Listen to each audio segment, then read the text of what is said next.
The cruelest wounds are not those inflicted by enemies, for such injuries arrive expected and can be defended against, with walls built high and vigilance maintained. No, the cruelest wounds are those delivered by the very hearts one trusted, by hands one reached for in the darkness,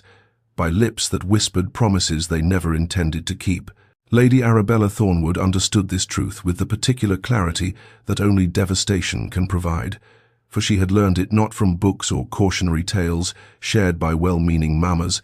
but from lived experience that carved itself into her memory with the precision of a master engraver's tool. 2 years had passed since the Devonshire ball, yet she could still recall every excruciating detail of that evening, the way the chandeliers had cast their golden light across the assembled guests, the delicate strains of the orchestra filling the perfumed air, the rustle of silk and satin as dancers moved through their elegant formations,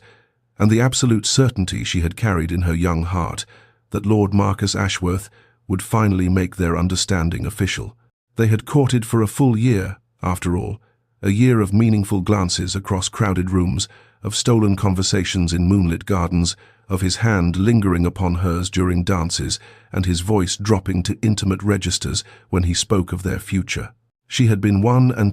then, the daughter of a viscount, with a respectable, if not extraordinary dowry, possessed of what society deemed pleasing features, honey-coloured hair that caught the light prettily, eyes the soft grey of morning mist, a figure neither too slender nor too full, and she had believed, with all the tender foolishness of first love, that Marcus cherished her. The announcement came without warning, his voice carrying across the ballroom with deliberate projection as he declared his engagement to Lady Portia Sinclair, whose fortune exceeded Arabella's by some £40,000, and whose connections reached into the highest circles of the aristocracy. Arabella had stood mere feet away, close enough to see the satisfied curve of Lady Portia's painted lips, close enough to watch Marcus's eyes slide past her own as if she were a stranger, as if every whispered promise had been nothing more than idle amusement to pass the time until a worthier prospect appeared. The pitying glances had been almost worse than the betrayal itself, the way fans fluttered before whispering mouths, the way dowagers shook their heads with knowing sympathy, the way her own mother's face had crumpled with shared humiliation before she gathered herself and guided Arabella from the room with desperate dignity. In the days and weeks that followed, society rendered its verdict with ruthless efficiency. Lady Arabella Thornwood had aimed above her station, had presumed too much, had been taught a valuable lesson about the realities of the marriage market. She retreated from London before the season ended, returned to her family's modest estate in Hampshire, and resolved never again to subject herself to such vulnerable hoping. Now, at 23, she was considered firmly upon the shelf, a spinster in the making, and she had cultivated a careful acceptance of this fate that she wore like armour against a world that had proven itself unworthy of her trust. Thornwood Hall had once been considered a jewel of Hampshire, its Georgian facade elegant in its symmetry, its grounds a testament to generations of careful cultivation, but time and circumstance had dimmed its lustre in ways that Arabella felt keenly each morning when she rose to face another day of quiet management and quieter resignation. The roof above the east wing leaked when autumn rains arrived, and the funds to repair it properly had long since been redirected toward more pressing concerns, her father's gambling debts, which mounted with each passing quarter like snow accumulating upon a mountainside, threatening at any moment to cascade into an avalanche that would bury them all. She did not speak of these worries to her mother, whose health had declined steadily since the humiliation of the Devonshire ball, as if the shame of watching her eldest daughter's prospects crumble had settled into Lady Thornwood's very bones and refused to depart. Instead, Arabella tended to the household accounts with meticulous care, stretching every pound until it groaned beneath the strain, dismissing servants they could no longer afford with letters of recommendation that praised their service effusively, and maintaining the appearance of genteel comfort even as the reality grew increasingly threadbare. Her days followed a rhythm she had cultivated deliberately, finding purpose in the small tasks that spinsters were permitted to claim as their domain. She read aloud to her mother in the afternoons, her voice steady and soothing over passages from novels that promised happy endings she no longer believed in. She organized the household linens with precision that bordered upon obsession. She walked the grounds each morning, finding solace in the golden light of autumn, filtering through leaves that blazed crimson and amber before their inevitable fall. Her younger sister Catherine, 17 and blooming with the particular radiance of a girl approaching her debut season, provided both joy and anxiety in equal measure. Joy because Catherine's laughter still rang genuine through the halls, unmarked by the cynicism that had become Arabella's constant companion, and anxiety because a proper debut required funds they did not possess, a dowry that existed only in increasingly desperate imagination, and connections that Arabella's disgrace had severed with surgical finality. She had armored her heart with practical contentment, she told herself, had chosen the quiet dignity of useful spinsterhood over the vulnerable, hoping that had once led her to believe a man's whispered promises. Books became her companions, their pages offering worlds where she need not guard herself against disappointment. Charitable works among the village poor provided purpose that required nothing from her heart beyond simple human kindness, and caring for her family gave her days meaning that did not depend upon the fickle regard of society or the treacherous terrain of romantic attachment. Yet sometimes, in the golden stillness of autumn evenings when the light slanted just so through the drawing-room windows, Arabella caught herself gazing toward the horizon with something that felt dangerously close to longing, and she would turn away sharply, reminding herself that hope was a luxury she could no longer afford, not when creditors' letters arrived with increasing frequency, not when her mother's cough worsened with each passing week, not when the future stretched before her as predictable and narrow as the lane leading from Thornwood Hall to the village church where she would likely worship, unmarried and unremarkable, until she was laid to rest in the family plot beside ancestors who had expected far better for their descendants. Society spoke of Sebastian Blackwood, Duke of Ashworth, in hushed tones that carried equal measures of fascination and trepidation, for he was a man who seemed to exist outside the ordinary rules that governed the ton's glittering world, impossibly wealthy, formidably powerful, and utterly indifferent to the matrimonial machinations that consumed every season's worth of ambitious mamas and their hopeful daughters. At 32, he remained unwed despite being considered the most eligible prize in all of England, his continued bachelorhood a source of endless speculation in drawing rooms from London to the furthest country estates. Some whispered that his heart had been carved from the same cold stone as his ancestral seat.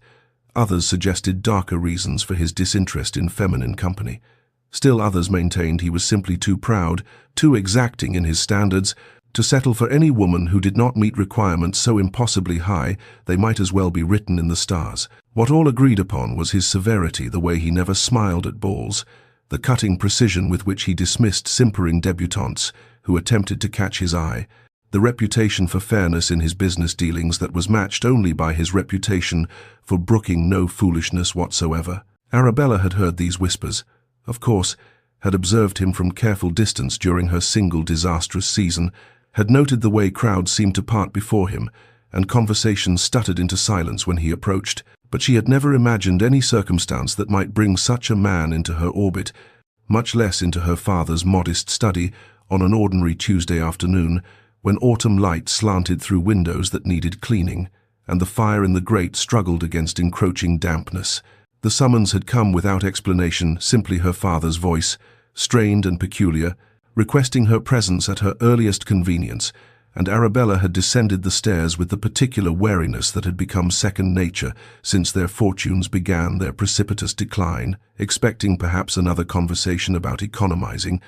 another painful discussion of what possessions might be sold without attracting undue notice. What she had not expected was the man who rose from the worn leather chair as she entered, his height commanding in the small space, his dark hair swept back from a face that might have been carved by a sculptor tasked with rendering aristocratic severity in its purest form, his eyes grey as winter storms, grey as her own, but infinitely more penetrating, fixing upon her with an expression she could not begin to decipher.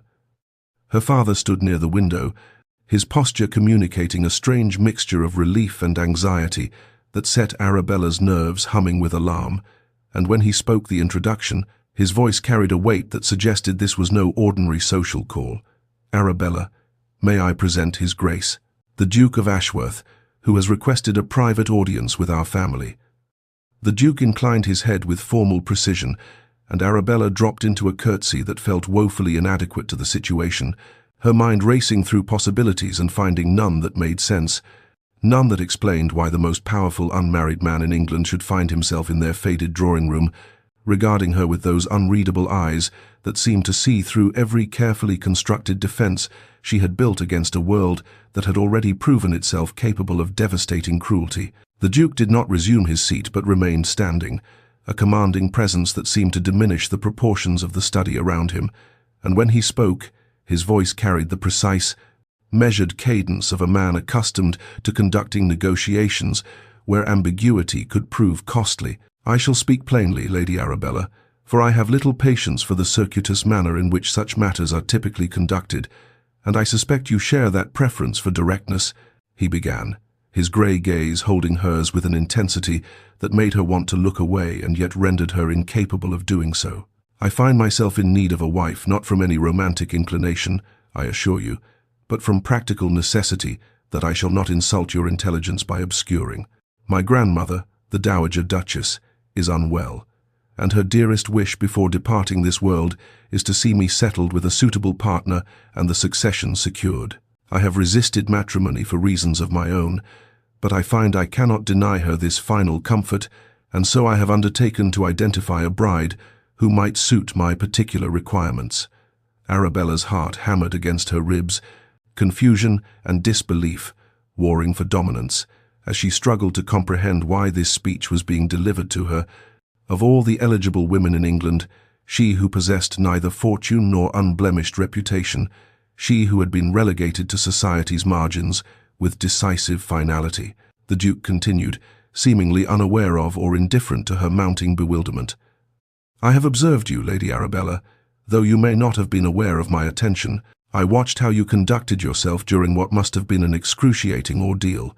2 seasons passed with dignity that never faltered into bitterness, with grace that asked nothing from those who offered only pity. I made inquiries and learned of your intelligence, your capability in managing a household under trying circumstances, your complete absence of the fortune-hunting desperation that renders so many young women tedious beyond endurance." He paused, and something shifted almost imperceptibly in his stern expression, softening the granite edges into something nearly human. "What I propose is an arrangement of mutual benefit, marriage, which would satisfy my grandmother's wishes and eventually provide an heir to the dukedom. In exchange, your family's debts would be settled in their entirety. Your sister would receive a dowry befitting the sister-in-law of a duke,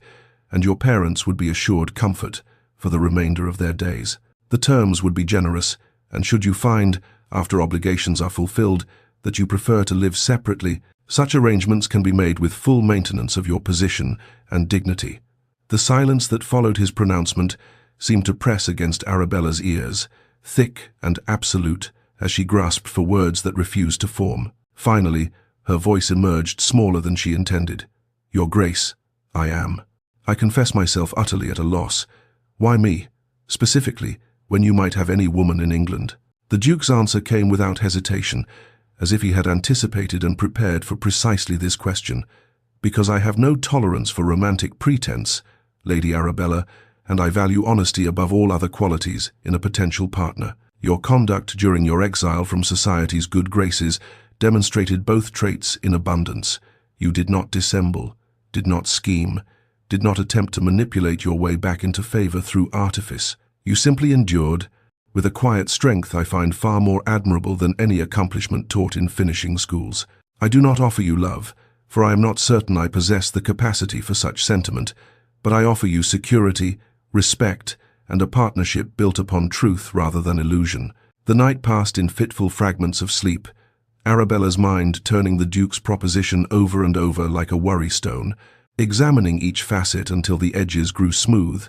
with repetition yet no clearer in their implications, and when dawn's pale light crept through her chamber curtains, she rose with a certainty that had crystallized somewhere in the small hours, a certainty that she must speak with him again, must make him understand what he was offering to bind himself to, before the matter proceeded any further. She sent a note requesting an audience at his earliest convenience, her handwriting steadier than her pulse, and when word came that His Grace would receive her in the morning room at 10 o'clock, she dressed with care that had nothing to do with vanity and everything to do with armor, selecting a gown of deep grey that matched her mood and her eyes, simple and unadorned, the costume of a woman who had abandoned pretense along with hope. He was standing by the window when she entered, silhouetted against the autumn light, and he turned at her approach with that same unreadable expression she was beginning to recognize as his default presentation to the world. A mask so practiced it might have been mistaken for his true face by anyone who did not look closely enough to notice the subtle tensions beneath. "Lady Arabella," he acknowledged, gesturing toward a chair, but she remained standing, needing the dignity of height even though he towered above her still,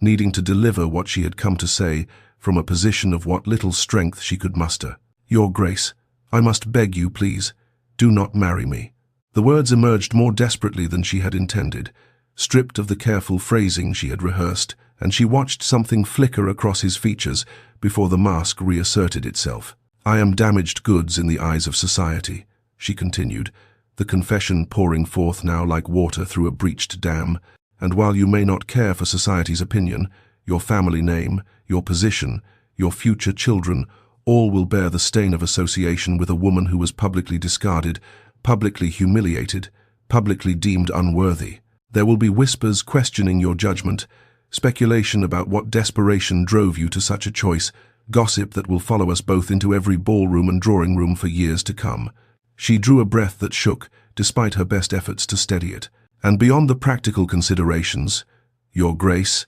there is a truth I must confess. I cannot offer you my heart. It was broken 2 years ago, broken so thoroughly that I am not certain the pieces could ever be reassembled into anything resembling wholeness. You spoke of partnership, of honesty, and so I am being honest now. I am capable of duty, of respect, of managing your household with competence. But love?" She shook her head, feeling the sting of tears she refused to shed. "I do not believe I am capable of love any longer." Whatever capacity I possessed for such feeling was destroyed on the night Marcus announced his engagement to another, while I stood close enough to see the satisfaction in his eyes. "You deserve a wife who can offer you genuine affection, who can warm your home with feeling rather than mere function, who can—" Her voice cracked, and she forced it steady again through sheer will. "You deserve someone whole, Your Grace, someone undamaged, someone who can love you properly, if love is ever something you desire. I am not that woman, and I fear I never shall be again. Please, I beg you, withdraw your offer while you still can do so without obligation, and find yourself a bride worthy of all you offer." The silence stretched between them, taut as a bowstring, and Arabella braced herself for the words she was certain would follow the polite gratitude for her honesty, the graceful acceptance of the escape she had offered him, the formal bow and departure that would end this strange interlude and return her life to its quiet, colorless predictability. But the Duke did not speak those words, did not move toward the door, did not show any sign of the relief she had expected to see transform his stern features into something approaching warmth at his narrow escape from a disastrous alliance. Instead, he regarded her with an expression that seemed to shift and deepen as she watched, the granite of his gaze softening into something almost wondering, and when he finally spoke, his voice carried a quality she had not heard in it before, something raw beneath the careful formality, something that spoke of depths she had not imagined existed beneath his impeccable surface. "Lady Arabella," he said slowly, as if weighing each word before releasing it, "do you understand what you have just done? You stand before me with nothing, no fortune, no unblemished reputation, no leverage of any kind, and I have offered you everything: security, position, the salvation of your entire family. By every rule of rational self-interest, you should be accepting my proposal with whatever gratitude you can muster and praying I do not change my mind. Instead, you beg me to reconsider, warn me of consequences to my reputation, confess what you perceive as your inadequacies, and urge me to find someone more worthy." He paused, and something flickered in his grey eyes, something that might have been admiration, or recognition, or a pain so old it had become indistinguishable from the man who carried it. Precisely this is why I chose you, your concern for my welfare. When you stand to gain everything from this arrangement and lose nothing by allowing it to proceed, tells me more about your character than 100 ballroom conversations or 1,000 letters of recommendation ever could." He moved then, not toward the door but toward her, closing the distance between them until she could see the fine lines at the corners of his eyes, the slight tension in his jaw that spoke of emotions held under strict governance, and she found she could not retreat, could not look away, could only stand rooted to the carpet as he continued in that same measured tone that somehow conveyed more feeling than any passionate declaration might have done. "You speak of being damaged, Lady Arabella, as if damage were a disqualification rather than a universal condition of having lived and felt and trusted unwisely. I do not require your love, I told you as much, and I meant it. What I require is your honesty, which you have demonstrated in abundance, your dignity, which you wear like armor, and which I find infinitely more attractive than the simpering compliance society breeds into its young women, your partnership, freely given, in building something that serves us both." His voice dropped lower, and she saw something flicker across his features, a shadow of old grief, quickly suppressed, but not quickly enough to escape her notice entirely. "Perhaps we are both damaged in ways that might make us suited to one another," he said quietly, almost to himself, and the words hung in the air between them, laden with implications he did not elaborate upon, histories he did not share, wounds that matched her own in ways she could not yet fathom. "I am not rescinding my offer, Lady Arabella. I am giving you 1 week to consider it properly, without the pressure of my presence, and I ask only that you weigh the matter with the same honesty you have shown me today. Whatever you decide, I shall respect absolutely." He bowed then formally, correctly, with none of the warmth his words had almost promised, and departed without looking back, leaving Arabella standing alone in the morning room, with her heart pounding against her ribs and her certainties scattered like autumn leaves in an unexpected wind, grasping for understanding of an encounter that had proceeded nothing like she had anticipated, and a man who, she was beginning to suspect, was nothing like the cold statue society believed him to be. The days that followed the Duke's departure from Thornwood Hall passed in a blur of restless contemplation, Arabella's thoughts circling endlessly around his words, his unexpectedly gentle tone, the shadow of old pain she had glimpsed beneath his composed exterior, and on the 4th evening her mother summoned her to sit beside her bed, frail fingers reaching for her daughter's hand with surprising strength as she spoke with the quiet wisdom of a woman who had watched her eldest child retreat from life and longed to see her embrace it once more. "My darling girl," her mother said, her voice soft but steady, "I have watched you build walls around your heart these past 2 years, and I have understood why, have ached for the wound that made such fortifications necessary. But I must tell you something I should have said long ago. Surviving is not the same as living, and safety purchased at the cost of every possibility is merely a different kind of prison." She squeezed Arabella's hand with gentle insistence. "This man, this Duke, who sees your worth when you cannot see it yourself, he is offering you a door, not a cage. What you choose to build within that marriage is entirely yours to determine, but refusing to step through the door at all, out of fear of what might lie beyond." She shook her head slowly, her eyes bright with unshed tears. "That is not wisdom, my love. That is fear wearing wisdom's clothing, and you are braver than that, even if you have forgotten it." Those words echoed through Arabella's sleepless nights, intertwining with the memory of Sebastian's voice when he spoke of damage, of partnership, of 2 wounded souls who might find in one another something neither expected. And when the week concluded, and she penned her acceptance with a hand that trembled only slightly, she felt not the resignation she had anticipated, but something stranger, something almost like the first fragile stirrings of hope she had forbidden herself to feel for 2 long years. The wedding was held 3 weeks later in the private chapel at Blackwood Hall, an intimate affair attended only by immediate family and a few close connections, the ancient stone walls softened by arrangements of white roses and flickering candlelight that cast gentle shadows across the carved wooden pews. Arabella wore her late grandmother's pearls against a gown of ivory silk, simple and elegant, her dark hair dressed with small white flowers, and when she walked toward the altar where Sebastian waited, she saw something shift in his grey eyes, something that might have been admiration or approval, or perhaps simply acknowledgement that she had chosen courage over retreat. He spoke his vows with solemn gravity, each word deliberate and weighted with meaning,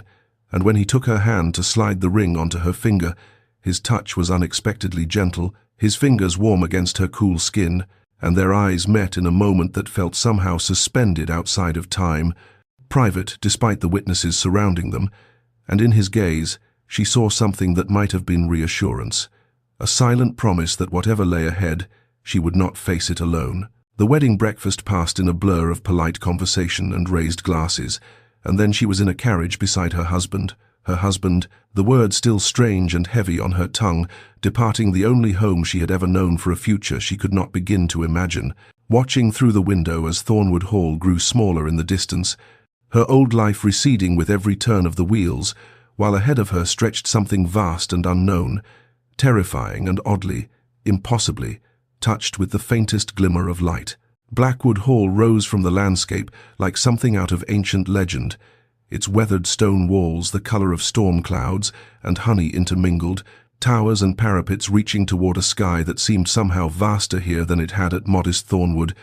And as the carriage rolled through the imposing iron gates and up the sweeping drive lined with centuries-old oaks, Arabella felt her breath catch at the sheer magnitude of the place that was now, impossibly, her home. The grounds stretched in every direction as far as she could see, manicured lawns giving way to formal gardens, which yielded in turn to parkland dotted with grazing deer, and beyond that, forested hills rolling toward the horizon, like green waves frozen in time, and she understood for the first time the true weight of the title she now bore, the history and responsibility that came with being Duchess of such an estate. Sebastian handed her down from the carriage himself, rather than leaving the task to a footman, his gloved hand steady beneath her fingers, and though his expression remained composed, she thought she detected something almost anxious in the way he watched her face as she took in her surroundings, as if her reaction to his ancestral home mattered to him in ways he would never articulate aloud. The interior proved equally magnificent, soaring ceilings adorned with elaborate plasterwork, galleries lined with portraits of stern-faced ancestors, drawing rooms appointed with furniture that spoke of generations of accumulated wealth and taste. Yet, as a maid led her to the Duchess's chambers, Arabella began to notice details that seemed incongruous with the formal grandeur surrounding them. Fresh flowers filled a crystal vase on her dressing table,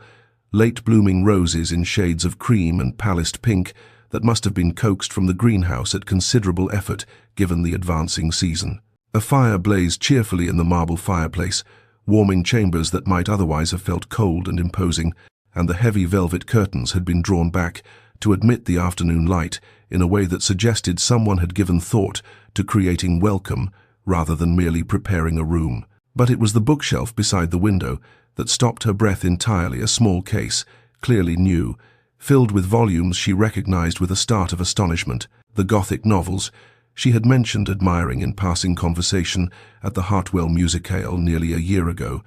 a botanical reference she had lingered over at a bookseller's stall during a rare trip to the village, collections of poetry she had quoted to Catherine during those long evenings when they had nothing but words to fill the silence left by their dwindling fortunes. He had noticed, he had remembered, he had arranged, somehow, for these small comforts to await her, and the realization cracked something open in Arabella's chest that she had not known was still capable of breaking.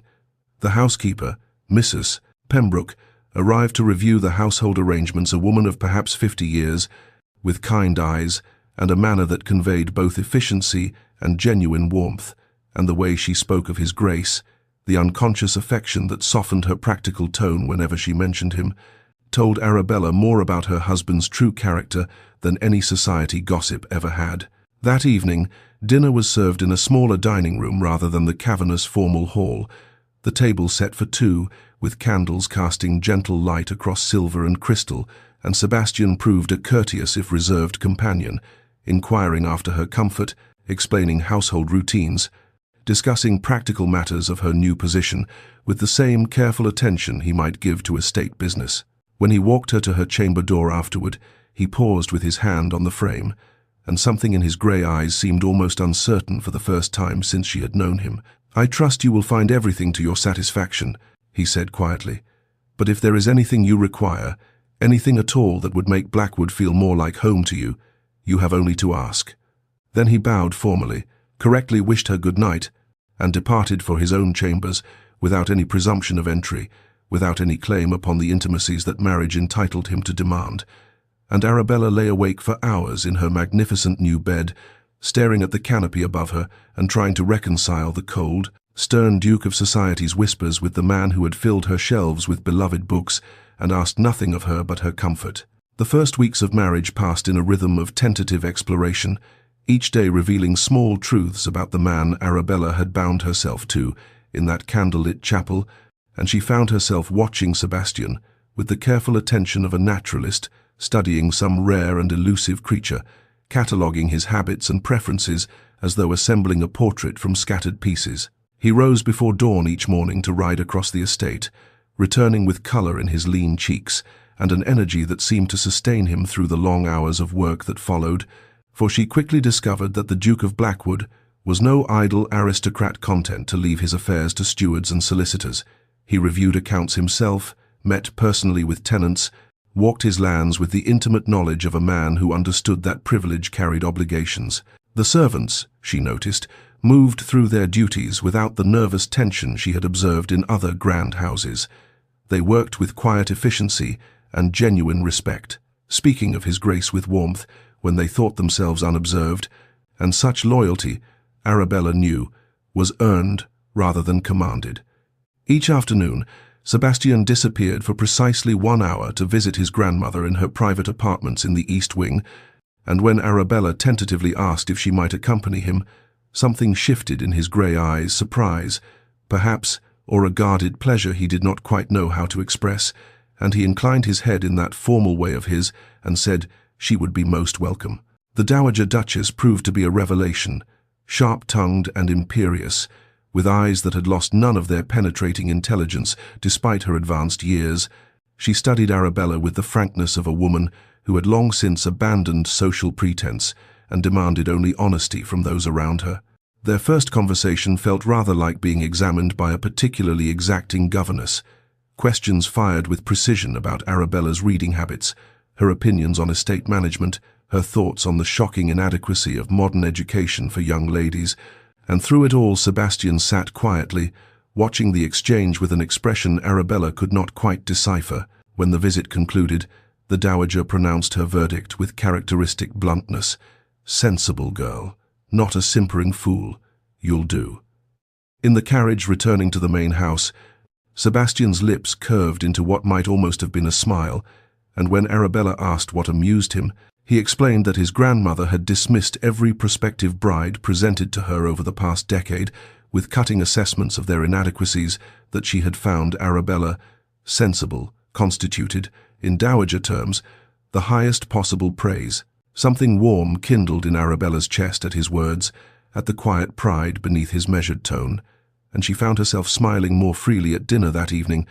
their conversation flowing with an ease that would have seemed impossible mere weeks before. He asked her opinion on a tenant dispute. She offered her thoughts, and he listened, actually listened, with attention that made her feel seen in ways Marcus's flowery compliments never had. These small moments, a question genuinely posed, an answer genuinely considered, began to chip away at walls. Arabella had believed impenetrable, and she retired each night increasingly, uncertain whether the fortress around her heart was protection or prison. The rain had been falling steadily since morning, a grey curtain that transformed the world beyond Blackwood Hall's windows into an impressionist watercolour of greens and silvers, and Arabella found herself wandering the endless corridors with no particular destination in mind, simply exploring the vast house that still revealed new rooms and hidden corners even after weeks of residence, when she heard something unexpected drifting from the library, not the silence she had come to associate with that grand space, nor the quiet rustle of Sebastian reviewing estate papers, but voices, young and bright, punctuated by what sounded remarkably like laughter. She approached the partially open door with quiet footsteps, curiosity overcoming the propriety that might have prompted her to announce herself, and the sight that greeted her through the gap stopped her breath entirely. Sebastian sat in one of the leather chairs near the fireplace, but he had drawn it down from its usual formal position to create an intimate circle with several smaller chairs clearly borrowed from elsewhere in the house, and arranged around him were perhaps 6 or 7 children of varying ages, tenant children by their simple clothing, their faces turned up toward him with rapt attention as he read aloud from a book of adventure tales, his voice animated in ways she had never heard it, rising and falling with the narrative's drama, occasionally dropping to a conspiratorial whisper, that made the youngest listeners lean forward with wide eyes. His severe features had softened into something almost playful. When one small girl interrupted with a question about whether pirates truly existed, he answered with patient gravity, treating her curiosity as worthy of genuine consideration rather than childish nonsense to be dismissed. Arabella must have made some small sound, a shift of her weight, an indrawn breath, because Sebastian's gaze lifted suddenly and found her watching from the doorway, and what she witnessed in that unguarded moment nearly undid her. A flush climbed his sharp cheekbones, the first color she had ever seen embarrassment bring to his face, and something almost vulnerable flickered in his grey eyes before his expression began to reassemble itself into its customary composure. Later, Mrs. Pembroke explained that flooding had rendered the village school unusable for the week, and His Grace had simply announced that lessons would continue in the hall's library until repairs were complete, a declaration that had apparently scandalized no one on staff, for this was simply how the Duke was, though the world beyond Blackwood's gates would never believe it. That evening, Arabella found herself in the estate office, searching for writing paper to send Catherine a letter, when she stumbled upon a ledger that was not meant for her eyes, or perhaps it was, for Sebastian had never forbidden her any room or document, and what she discovered within those meticulously kept pages redrew entirely the portrait she had constructed of her husband. Anonymous donations to a London hospital that treated patients regardless of their ability to pay, substantial annual support for 3 separate orphanages, a quiet pension arranged for the widow of a groom who had served Blackwood Hall for 30 years, school fees paid for the clever children of tenants who showed academic promise. She confronted him that night after dinner, the ledger in her hands, demanding to know why he had hidden such generosity behind his cold facade. Sebastian's expression shuttered, and he dismissed her discovery with a wave of his hand. Mere duty, he said, the basic obligations of his position, nothing worthy of remark. But Arabella understood now what she had failed to see before, that the stern Duke who terrified debutantes and sent fortune hunters fleeing was a carefully constructed fortress, and within those walls lived a man who felt so deeply, cared so profoundly, that he could only express such feelings through deed rather than word, through quiet action rather than proclamation, and the knowing settled into her chest like a key turning in a lock she had not realized existed. Their evenings together became a ritual as autumn deepened into winter, the world beyond Blackwood Hall's windows growing dark and cold, while within its walls a different kind of warmth kindled slowly, like embers catching in a carefully tended hearth. And Arabella found herself anticipating those quiet hours after dinner with an eagerness she dared not examine too closely, for to examine it would be to acknowledge what was growing in the spaces between her carefully maintained defenses. They would retire to the smaller drawing room. Sebastian had explained that the grand formal rooms were for entertaining guests, but this space was for living, where a fire always blazed in the marble hearth, and candles cast pools of golden light across comfortable furniture worn soft by generations of use, and there they would read in companionable silence or engage in conversations that wandered through literature and philosophy, through debates about agricultural reform and discussions of which poets deserved their reputations and which were merely fashionable pretenders. And Arabella discovered that Sebastian possessed a dry wit that emerged only in these unguarded moments, observations so unexpected and precisely aimed that she found herself laughing with genuine delight, a sound that seemed to please him in ways his composed expression barely revealed. He taught her to play chess properly. She had known the basic movements, but had never faced an opponent who treated the game as worthy of serious consideration, and she proved an apt pupil, her strategic mind grasping patterns and possibilities with a quickness that earned one of his rare half-smiles, that slight curve of his lips that transformed the severe planes of his face into something approaching softness. And she began to notice other things too, things she had no business noticing, the way candlelight caught the sharp angle of his jaw, the elegant economy of his movements as he reached across the board, the grace of his long fingers as they lifted a knight or slid a bishop into position, hands that she knew could command vast estates and intimidate powerful men, yet handled a book's pages with surprising gentleness. One evening, they both reached for the same volume, a collection of Byron's works they had been debating earlier, and their fingers brushed against the leather spine, a contact so brief it should have meant nothing, yet heat bloomed beneath Arabella's skin as though she had touched an open flame, spreading from that point of contact through her hand, up her arm, into her chest, where her heart suddenly beat with uncomfortable awareness, and when she looked up, startled, she found Sebastian watching her with an expression she could not name, something intent and searching in those grey eyes that usually revealed so little, and for a long moment neither of them moved, the book forgotten between them, the fire crackling into a silence that felt weighted with unspoken things. She withdrew her hand first, murmuring something about how he should take it. She had her own copy somewhere, words that meant nothing, served only to shatter whatever strange spell had descended. And Sebastian accepted the book with a nod that seemed almost reluctant, and they did not speak of the moment afterward, but Arabella caught him watching her several more times. That evening, glances quickly averted when she looked up, a tension in his shoulders that had not been present before, and she recognized with growing alarm that her carefully guarded heart, that fortress she had built from the rubble of Marcus's betrayal, was no longer entirely her own, that Sebastian had somehow found his way past walls she had believed impenetrable, and the knowing terrified her more than any society ballroom ever had. The announcement came on a frost-touched morning in late January, delivered with Sebastian's characteristic directness over breakfast, and Arabella felt her stomach clench into a knot of cold dread even before he finished speaking. His grandmother had insisted, in terms that brooked no argument, that the Duke and his new Duchess must attend the London season, that society must be given proper opportunity to acknowledge the marriage, that whispers and speculation would only flourish in the absence of their presence to contradict them. And while Sebastian's tone suggested he found the entire prospect as appealing as a visit to the tooth drawer, his expression also conveyed that defying the Dowager on this particular matter was not a battle he intended to fight. London, Arabella thought, and the word alone was enough to send ice through her veins. London meant glittering ballrooms filled with the same faces that had witnessed her humiliation, meant whispered conversations behind fans that would fall silent at her approach, meant the inevitable, unavoidable possibility of encountering Lord Marcus Ashworth and his wife, meant returning to the scene of her greatest shame, now wearing a title that would invite scrutiny of the most merciless kind, and she found she could not speak, could not do anything but stare at her untouched toast, while her mind conjured every terrible possibility in vivid, excruciating detail. That evening, after a day spent in distracted misery that she hoped she had successfully concealed,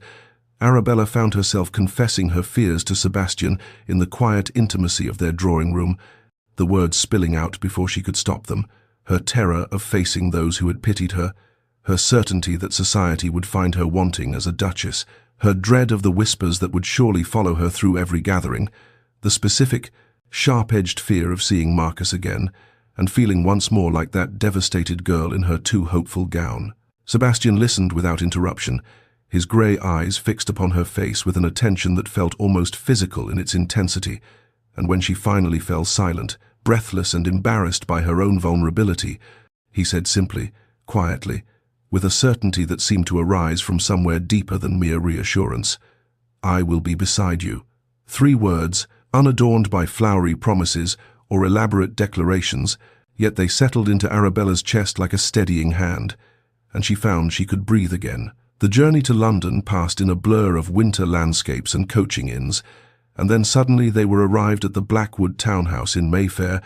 a magnificent residence that dwarfed the modest home of Arabella's childhood and announced its owner's consequence in every elegant line of its architecture. The days that followed brought a parade of modistes and milliners, Sebastian having apparently instructed that his duchess was to want for nothing, and Arabella found herself transformed by gowns of silk and velvet in colours she would never have dared choose for herself.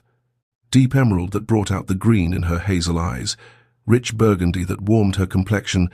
delicate gold embroidery that caught the light with her every movement. She looked, when she studied her reflection, like a duchess, like a woman of consequence and beauty, yet beneath the exquisite fabrics and careful coiffures, she remained that wounded girl who had fled London 2 years ago, with her heart in ruins, and as the date of the Worthington Ball approached her first public appearance as the Duchess of Blackwood,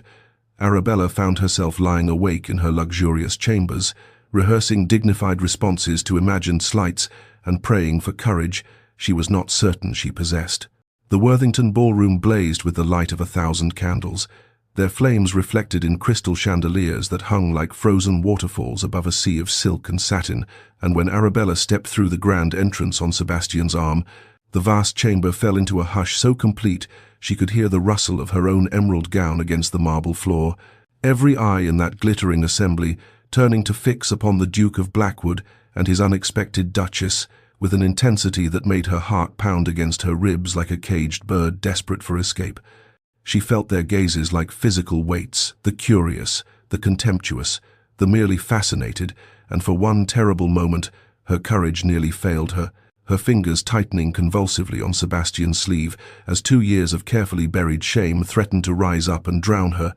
But then she felt his hand cover hers, warm and steady and utterly certain, and when she glanced up at his face, she found him surveying the assembled company with an expression of such complete indifference to their judgment that she almost laughed, and something in that aristocratic disdain for society's opinion steadied her own faltering nerve. He guided her forward into the crowd, and if his pace was unhurried, his manner spoke of ownership in every line, not of her. She understood instinctively, but of this moment, of their right to be here, of his absolute refusal to permit anyone to make his Duchess feel unwelcome in any room she chose to grace with her presence. The whispers began almost immediately, a susurration of voices hidden behind fans and gloved hands, but Sebastian led her to the dance floor as the orchestra struck up a waltz, and there, before the watching eyes of everyone who had ever pitied her or dismissed her or whispered about her fall from grace, he drew her into his arms and they danced not once but 3 times, a declaration so pointed that even the most obtuse observer could not mistake its meaning, and by the 3rd dance the whispers had shifted in tone from scandalized speculation to something approaching grudging admiration. They had paused near the refreshment table, Sebastian procuring her a glass of champagne, when a voice she had hoped never to hear again cut through the ambient noise of conversation. "Why, Lady Arabella, I do beg your pardon. Your Grace, what an unexpected pleasure." Lord Marcus Ashworth stood before them, his handsome face arranged in an expression of practiced charm that no longer held any power to wound her, though beside him, Lady Portia, thinner than Arabella remembered, her mouth set in lines of permanent dissatisfaction, watched with eyes that glittered with barely concealed malice. "I must confess," Marcus continued, his tone carrying that particular condescension she remembered so well, "we had quite despaired of seeing you in society again after your retirement to the country, and now to find you so magnificently elevated, the Duke is to be congratulated on his charitable nature." The silence that followed his words seemed to crystallize the air itself, and Arabella felt rather than saw the nearby guests lean closer, anticipating her humiliation, but before she could summon a response, Sebastian spoke, his voice carrying with perfect clarity across the suddenly quiet corner of the ballroom. "I find it curious, Ashworth, that you speak of charity when describing my marriage to a woman of superior intelligence, genuine kindness, and impeccable dignity, qualities which, I am given to understand, you once had the opportunity to secure for yourself and instead discarded in favor of a fortune that has since, by all accounts, slipped entirely through your fingers at the gaming tables." Marcus's face drained of color, his mouth opening and closing soundlessly, and Sebastian continued with devastating calm. "My Duchess required no elevation. She has always possessed more worth in her smallest gesture than some possess in their entire character, and the only mystery is how a man could have been foolish enough to fail to recognize it, though I confess I am grateful for that failure, as it permitted me the extraordinary fortune of claiming what you were too blind to value."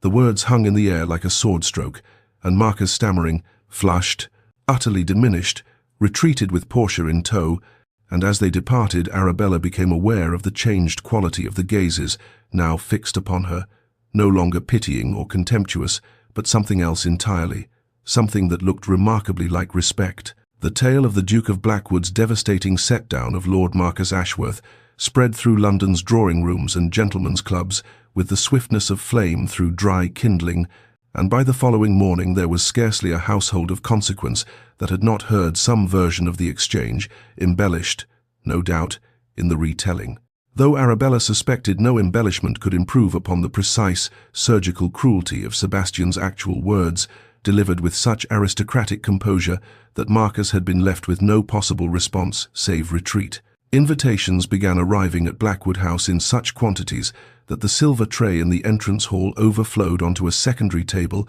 Hostesses who had previously regarded the new Duchess with skeptical curiosity,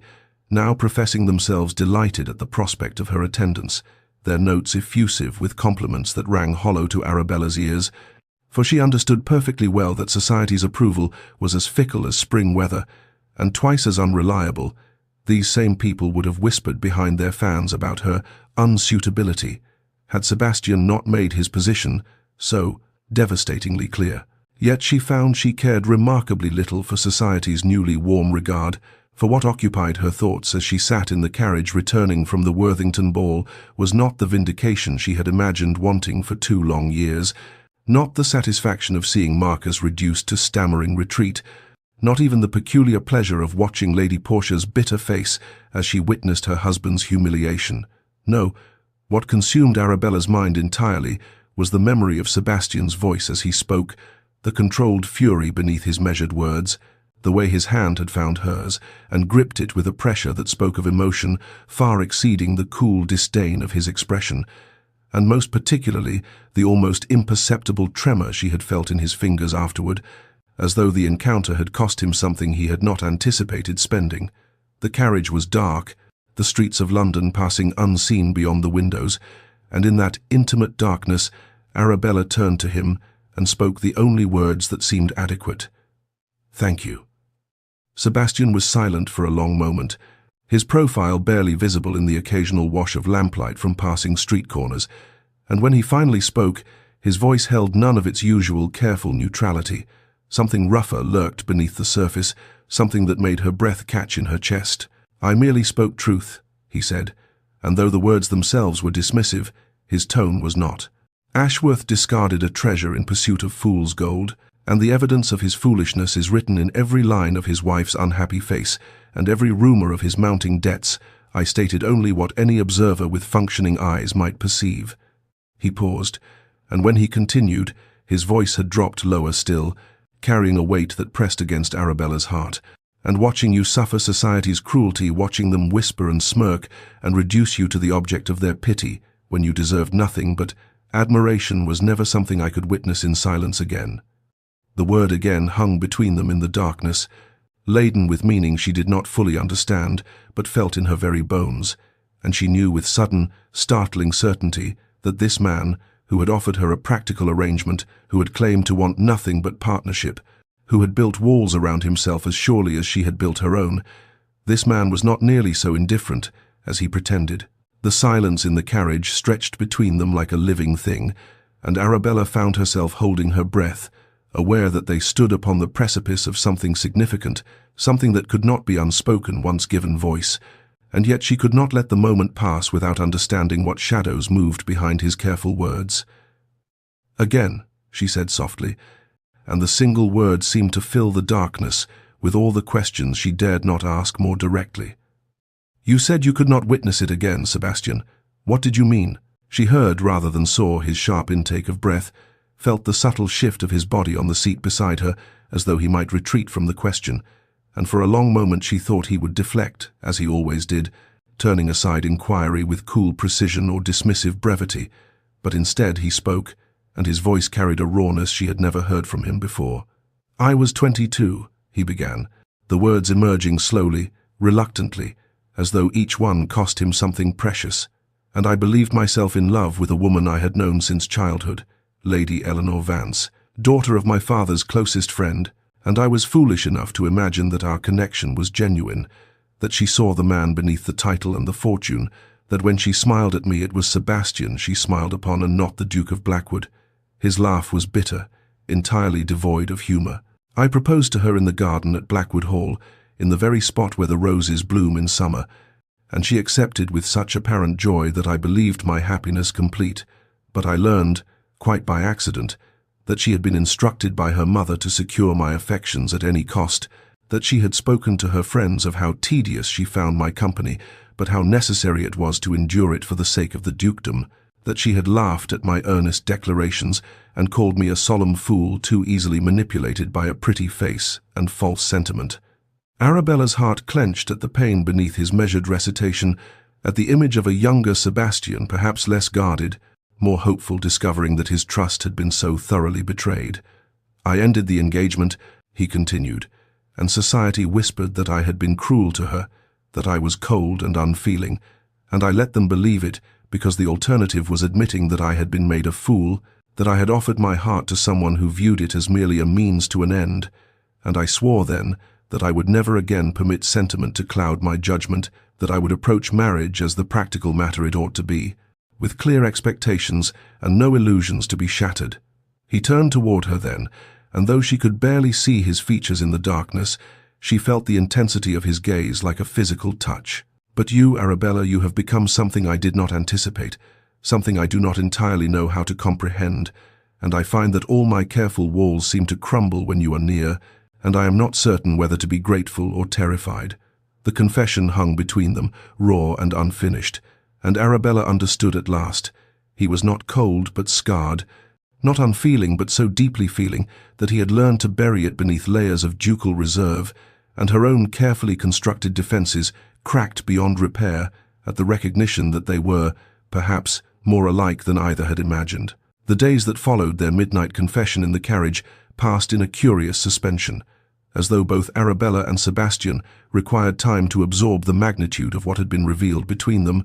and though their interactions maintained their surface courtesy, breakfast conversations about the day's engagements, evening discussions of correspondence received, there existed now an undercurrent of awareness that transformed even the most mundane exchange into something charged with unspoken significance, until finally, on an afternoon when grey London rain streaked the windows of Blackwood House and the fire crackled in the library hearth, Sebastian appeared in the doorway where Arabella sat reading and asked, in a voice that held none of its usual commanding certainty, whether she might sit with him for a moment, and something in his expression, a vulnerability she had glimpsed only in fragments before, made her set aside her book immediately and follow him to the settee by the fire, where he sat beside her rather than in his customary chair, opposite, close enough that she could see the slight tension in his jaw, the way his hands, those elegant, capable hands that managed vast estates and signed documents of consequence, fidgeted with the spine of a book he had carried with him,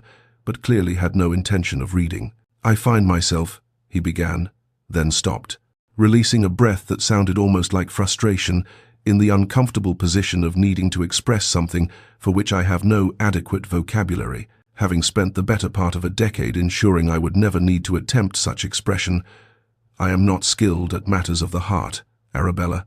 and I fear whatever words I manage will prove insufficient to the task, yet I cannot, in good conscience, remain silent any longer, for you deserve truth, and truth is the foundation upon which I proposed we build this marriage." He turned to face her then, his grey eyes holding hers with an intensity that made her pulse quicken, and she saw there something she had never expected to witness in the Duke of Blackwood's carefully composed features. Fear, raw and unguarded, as though he stood upon a precipice and was uncertain whether the next step would find solid ground or empty air. "What began as arrangement," he continued, his voice dropping lower, rougher, "has become something I cannot adequately name without feeling foolish.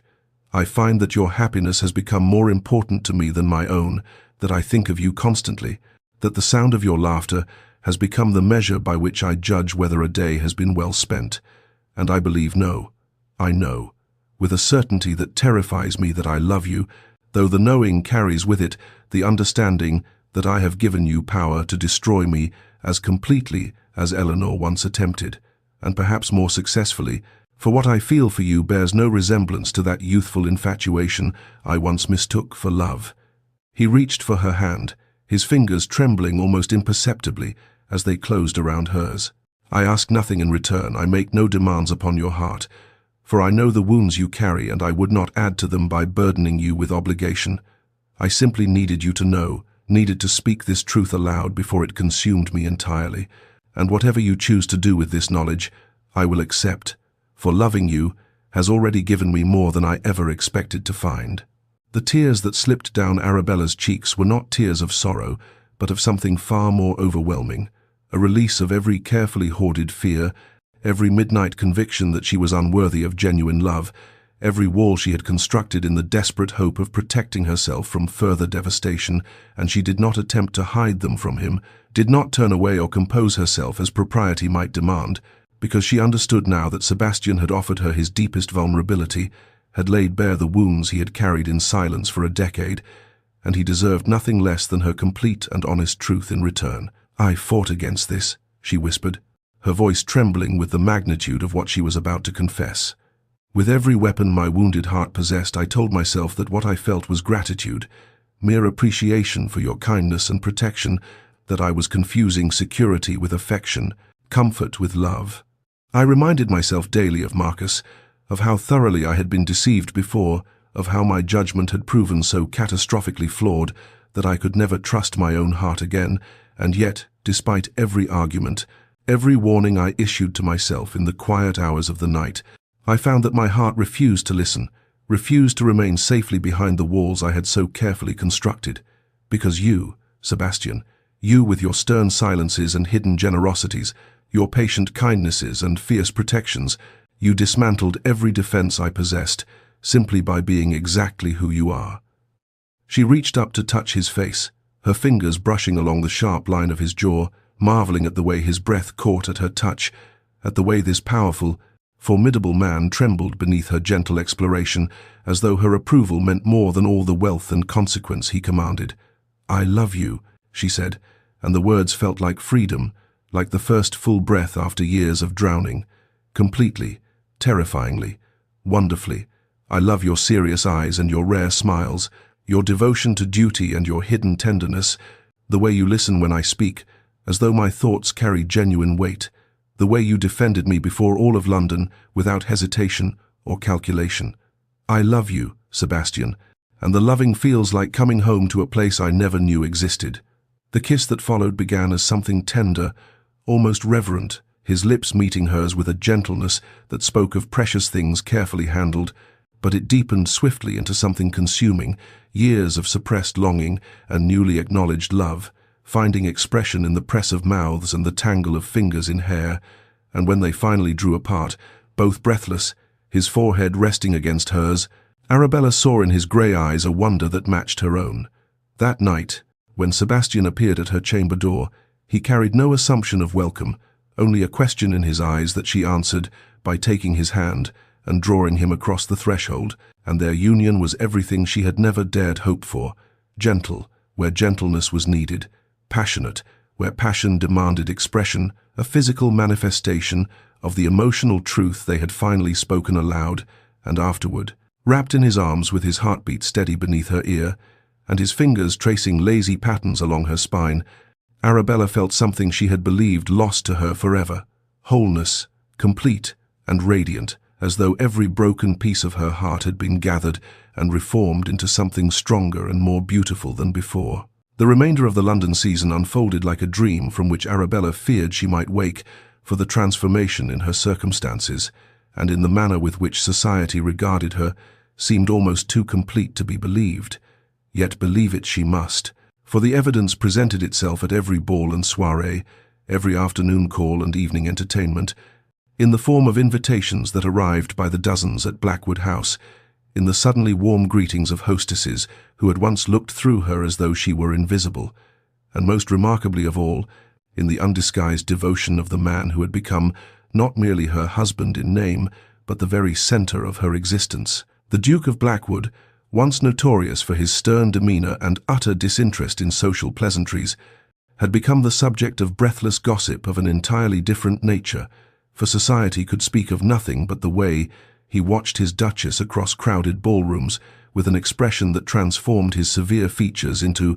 something approaching tenderness, the way he declined every invitation to dance with simpering debutantes or ambitious widows, with the simple statement that his dance card belonged entirely to his wife, the way he had commissioned the most celebrated portrait artist in London to capture her likeness for the Grand Gallery at Blackwood Hall, a commission that spoke more loudly than any declaration of the value he placed upon her. Arabella observed Lady Portia Ashworth at the Henderson Musicale, noting with something that was not quite satisfaction but perhaps a distant cousin to it, the bitter lines that had etched themselves around the woman's mouth,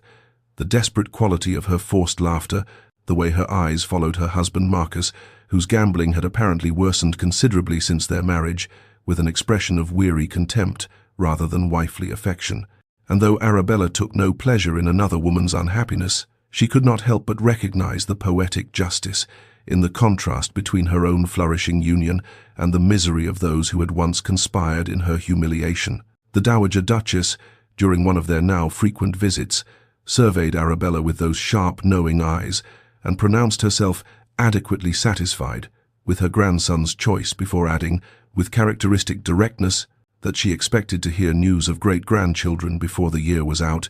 a comment that brought heat to Arabella's cheeks and a rare full smile to Sebastian's face. Catherine's debut proved a triumphant success, for the sponsorship of the Duchess of Blackwood combined with the substantial dowry Sebastian had quietly settled upon her attracted suitors of genuine quality,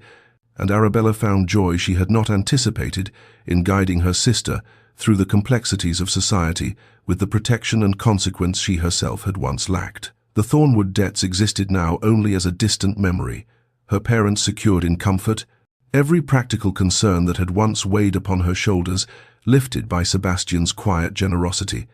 Yet these material blessings paled beside the greater miracle that every public appearance, every dance in her husband's arms, every moment his hand found hers beneath the table at formal dinners, confirmed what she still sometimes struggled to believe entirely, that she was cherished, elevated, and genuinely, completely loved. 5 years had passed since that London season when everything had changed. 5 years that had transformed Blackwood Hall from a magnificent but solemn estate into a home, alive with warmth and laughter, and the particular chaos that only children can bring.